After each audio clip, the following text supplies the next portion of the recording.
Assalamualaikum warahmatullahi wabarakatuh. Salam sejahtera bagi kita semua. Saya Taufik Indra Rukmana. Kali ini kita akan membahas titrasi potensiometri. Titrasi potensiometri dapat diaplikasikan untuk penetapan kadar senyawa organik. Pada kesempatan kali ini, kita akan membahas prinsip kerja dan aplikasi titrasi potensiometri. Titrasi adalah metode analisis kimia secara kuantitatif yang digunakan untuk menentukan konsentrasi atau kadar sampel yang tak diketahui dengan penambahan sejumlah volume reagen atau titran secara terkontrol. Titrasi juga dikenal dengan analisis volumetrik karena pengukuran volume memainkan peranan penting dalam teknik ini. Sedangkan potensiometri adalah cabang ilmu kimia yang mempelajari pengukuran potensial elektroda.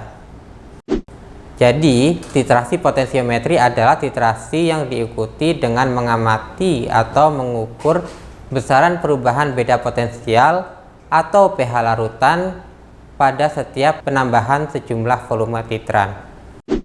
Tujuannya adalah penetapan kadar sampel secara volumetri dengan menggunakan elektroda potensiometer sebagai petunjuk titik ekivalen atau titik akhir titrasi. Aplikasi potensiometri ada dua. Yang pertama, untuk potensiometri langsung biasanya digunakan untuk pengukuran pH larutan atau pengukuran kadar ion dalam analit. Sedangkan yang akan kita bahas kali ini adalah titrasi potensiometri, di mana ada titrasi asam basa yang menggunakan reaksi netralisasi, kemudian titrasi reduksi dan oksidasi, titrasi presipitasi, serta titrasi kompleksometri atau reaksi pembentukan kompleks. Beda potensial menimbulkan tegangan listrik yang berkaitan dengan jumlah elektron pada suatu konduktor atau elektroda. Dalam sel elektrokimia biasanya akan ada dua elektroda, yaitu elektroda negatif yang elektronnya menumpuk dan elektroda positif yang jumlah elektronnya sedikit. Hal ini menyebabkan terjadinya beda potensial sehingga elektron akan mengalami pergerakan dari elektroda negatif ke elektroda positif sehingga timbul arus listrik. Prinsip potensiometri adalah pengukuran analitik kimia berdasarkan perubahan potensial atau jumlah elektron dari elektroda dengan tujuan untuk mengetahui konsentrasi suatu analit. Apa itu elektroda? Di sini ada contohnya, yaitu elektroda tunggal, ada logam Cu dan ion Cu2+ di larutannya. Dalam hal ini beda potensial tidak dapat diukur.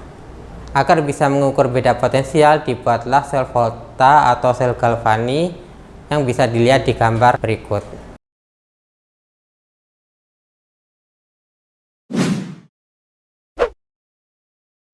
Sel Volta atau sel Galvani terdiri dari voltmeter, jembatan garam, anoda atau elektroda negatif, dan katoda atau elektroda positif. Dalam sel ini terjadi reaksi reduksi oksidasi secara spontan yang menghasilkan aliran listrik.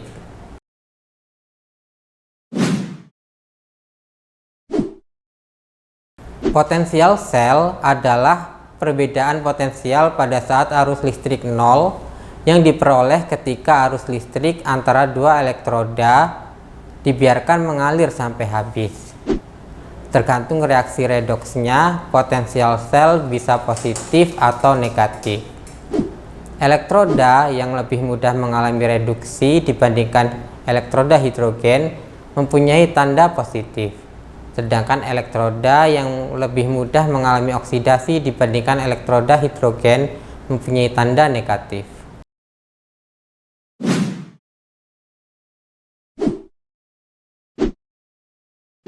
Untuk mendapatkan nilai beda potensial pada potensiometri, diperlukan dua macam elektroda. Yang pertama yaitu elektroda pembanding di mana potensialnya tetap meskipun ion yang diuji berbeda-beda. Contohnya ada elektroda pembanding primer, yaitu elektroda hidrogen, dan elektroda pembanding sekunder seperti elektroda kalomel, perak-perak klorida, dan lain-lain. Yang kedua adalah elektroda indikator, di mana potensialnya harus tergantung pada aktivitas ion yang akan ditentukan.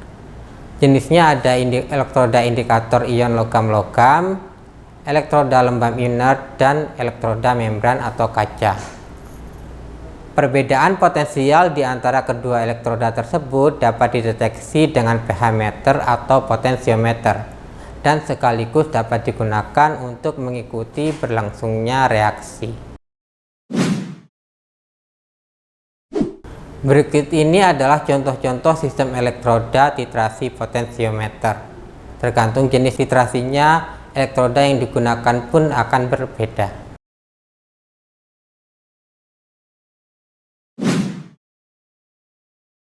Berikut ini adalah salah satu rangkaian alat titrasi potensiometri. Bisa dilihat di situ ada buret untuk meneteskan titran, kemudian juga ada elektroda kerja dan elektroda pembanding.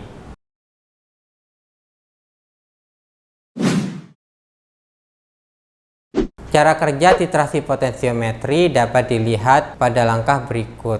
Pada intinya sampel ditimbang dan dilarutkan ke pelarut. Kemudian elektroda yang sudah dikalibrasi dimasukkan ke dalam larutan sampel, dan larutan titran atau baku diteteskan perlahan-lahan ke sampel. Kemudian nilai beda potensial atau pH-nya direkam atau dicatat pada setiap penambahan volume titran. Titrasi biasanya akan berhenti secara otomatis atau dihentikan ketika perubahan beda potensial larutan sampel sudah landai. Elektroda dikeluarkan, dicuci, dan dikeringkan. Kemudian setelah mendapatkan semua data, tabel titrasi dan kurva titrasi akan dibuat dengan memplotkan nilai beda potensial atau pH dengan nilai volume larutan titran untuk menentukan nilai volume larutan titran pada saat titik ekivalen, yang biasanya terjadi ketika lonjakan pH tertinggi.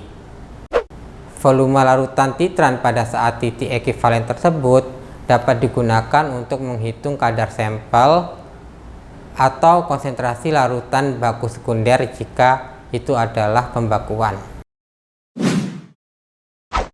Berikut adalah kurva titrasi potensiometri.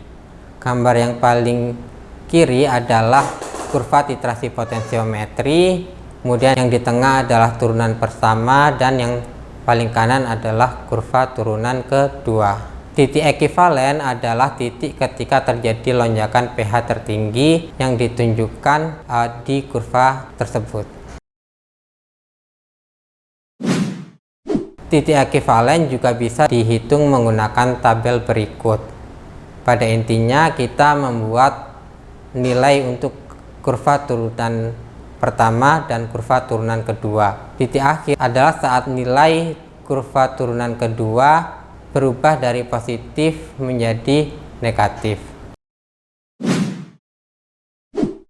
Setelah mendapatkan volume pada saat TE, maka normalitas titran dan kadar sampel bisa dihitung, contohnya menggunakan rumus berikut.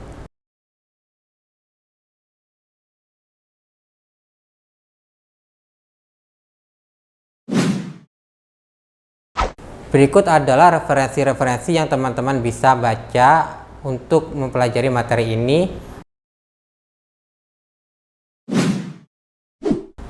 Demikianlah materi pembelajaran titrasi potensiometri dengan bahasan prinsip kerja dan aplikasinya. Mengingatkan kembali rekan-rekan untuk mengerjakan tugas pertemuan 7 dan ujian formatifnya. Rekan-rekan baru dianggap tuntas setelah mengerjakan ujian sumatif. Apabila ada pertanyaan, rekan-rekan dapat mengirimkannya kepada email yang tertera di platform ini. Terima kasih atas perhatiannya. Tetap semangat. Wassalamualaikum warahmatullahi wabarakatuh.